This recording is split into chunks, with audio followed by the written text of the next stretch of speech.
Sectors में, और जिस तरह गवर्नमेंट सपोर्ट कर रही है, एक रिकवरी भी बहुत अच्छी देखने मिल सकती है second half of the day में। तो ज़्यादा ट्रंप इफेक्ट नहीं आएगा। टाटा मोटर्स की बात करें, यहाँ पे neutral to positive news flow है। सबसे पहला भारतीय सीईओ वो अपॉइंट कर रहे हैं पीबी बालाजी जेएलआर के लिए, तो ये बहुत इंपॉर्टेंट हो जाता है। जेएलआर जिस तरह टैरिफ इम्पोजिशन से जूझ रहा है, उसके कारण नंबर्स में थोड़ा ड्रैग आया, और 70 से 80% एसओटीपी वैल्यू में या एबिडा सेंस में जो है ये कंट्रीब्यूट करते हैं टाटा मोटर्स को। तो ये बहुत एक इम्पॉर्टेंट जो है अनाउंसमेंट है। इंडसइंड बैंक ईटी नाउ स्वदेश की खबर पे मुहर लगी है। इन्होंने राजीव आनंद को अपॉइंट किया है एमडी और सीईओ अगस्त 2028 तक। ये पहले x deputy MD managing director रह चुके हैं एक्सिस बैंक में। ऑलमोस्ट 30 साल से ऊपर का तजुर्बा है होलसेल बैंकिंग, रिटेल बैंकिंग, सारे सेगमेंट्स में। तो मार्केट इसको शेयर कर सकता है इस न्यूज़ को। पेटीएम के लिए न्यूट्रल न्यूज़ फ्लो है। ब्लॉक डील होने वाले जहां पे अलीबाबा की एटेंटिटी अपनी सारी स्टेक को एक शॉट में कंप्लीट सेल करने वाला। लगभग 5.84% स्टेक है। कुल वैल्यू 3,800 करोड़ का है, और जो प्राइसिंग है वो लगभग 1,020 रुपये प्रति शेयर का, यानी कि 5% डिस्काउंट पे कल के क्लोजिंग रेट्स पे। अब इसका मतलब ये होता है कि जो मनी है, स्पेशली जो चाइना आइडेंटिटी की थी, अब वो ख़त्म हो जाती है। इसके बाद क्या होता है कि रेगुलेटरी अप्रूवल्स जो है आपको पेटीएम में और देखने मिल सकते हैं, तो इसके लिए स्टॉक में और तेज़ी आ सकती है। बट ऑफकोर्स नीजक रिएक्शन अब्जॉर्प्शन का रहेगा, लेकिन उसके बाद अगर अच्छे डोमेस्टिक फंड्स अब्जॉर्ब करते हैं, फिर आप देखिए रेगुलेटरी अप्रूवल्स एक एक करके और ज़्यादा आ सकता है पेटीएम के तरफ से।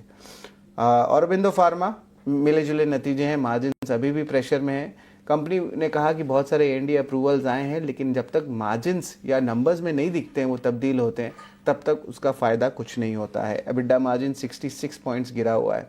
कंसाई नेरोलैक वीकर क्वार्टर भी था पेंट कंपनीज का, और यहाँ पे भी मार्जिन जो है प्रेशर में है। देखिए धीरे धीरे करके एक ट्रेंड क्लियर आ रहा है कि अभी तक पेंट कंपनी जो लोअर क्रूड डेरिवेटिव्स प्राइस थे, उसकी बेनिफिट्स पास ऑन नहीं कर पा रहे हैं।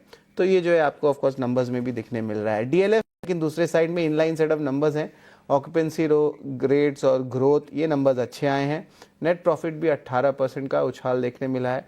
तो नेट अच्छे नतीजे आए हैं, स्टॉक में अच्छी तेजी आ सकती है। बॉश की भी बात करें, वन टाइम गेन है, उसके कारण पैट के आंकड़े ऑलमोस्ट डबल से ऊपर है, लेकिन ओवरऑल अच्छे नतीजे आए। एबिडा 23% ऊपर है, रेवेन्यू भी 11% की अपमूव देखने मिली है। और ऑफ हाईवे और पैसेंजर कार सेगमेंट में डिमांड अच्छी है, ये कमेंट्री जो है मैनेजमेंट की आ रही है बॉश की तरफ से। बॉश और डीएलएफ दोनों ही स्टॉक्स में जो एक अच्छी मोमेंटम आज देखने मिल सकती है, अर्निंग स्पेसिफिक और गाइडेंस को लेके भी। टेलीकॉम और टेलीकॉम इंफ्रा स्टॉक्स, इन पे पूरा नजर रखिएगा। स्टॉक्स के लिए बहुत पॉजिटिव न्यूज़ फ्लो है। डिपार्टमेंट ऑफ टेलीकॉम ने जो सिक्योरिटी टेस्ट इवैल्यूएशन फीस होती है उसको घटा दी है 95% से। अब ये डिसीजन जो होगा, फाइनेंशियल स्ट्रेन कम पड़ेगा आपको टेलीकॉम प्रोडक्ट मैन्युफैक्चरर्स को लेके, और ये डोमेस्टिक प्लेयर्स के लिए भी। हाल ही में ये सारे स्टॉक्स जो है भारत नेट 3 प्रोजेक्ट्स को लेके जो है बस कर रहे थे, लेकिन ऑफकोर्स उसके बाद ठंडे पड़ गए, तो इन स्टॉक्स में वापस एक तेज़ी आ सकती है। तो टेलीकॉम से ज़्यादा टेलीकॉम इंफ्रा स्टॉक्स पे नज़र रखिएगा, और ये एक बड़ा लिस्ट है। बीएमएल की भी बात करें तो लगभग 300 करोड़ का ऑर्डर जो है मिनिस्ट्री ऑफ डिफेंस से आया है, और इसके अलावा ट्रू हाइपरलूप के साथ भी जो है मोबिलिटी और कार्गो ट्रांसपोर्ट सॉल्यूशंस के लिए अहम करार किया। स्टॉक के लिए पॉजिटिव रहेगा। तो न्यूज़ फ्लोज बहुत है, सिर्फ अर्निंग्स ही नहीं, सेक्टोरल इम्पैक्ट्स भी है, और कुछ गवर्नमेंट अनाउंसमेंट्स को लेके भी स्टॉक्स बस कर सकते हैं आज। एब्सोल्युटली शरद, शुक्रिया ये सारी डिटेल्स हमें बताने के लिए। न्यूज़ फ्लोज हैं ढेर सारे, और इम्पैक्ट स्टोरीज आज काफ़ी सारी देखने को मिलेगी। डोनाल्ड ट्रंप की तरफ से जो अनाउंसमेंट आया है उसका असर नजर आएगा। रिजल्ट बैक्ड एक्शन तो है ही। कुछ तमाम कंपनियों के नतीजे काफ़ी अच्छे आए हैं, कुछ कंपनियों के नंबर्स वीक आए हैं, उसका एक इम्पैक्ट स्टॉक मूवमेंट्स में ज़रूर देखने को मिलेगा, और एक्सचेंजेस पर जो न्यूज़ फ्लोज हैं वो भी नजर आएंगे। लेकिन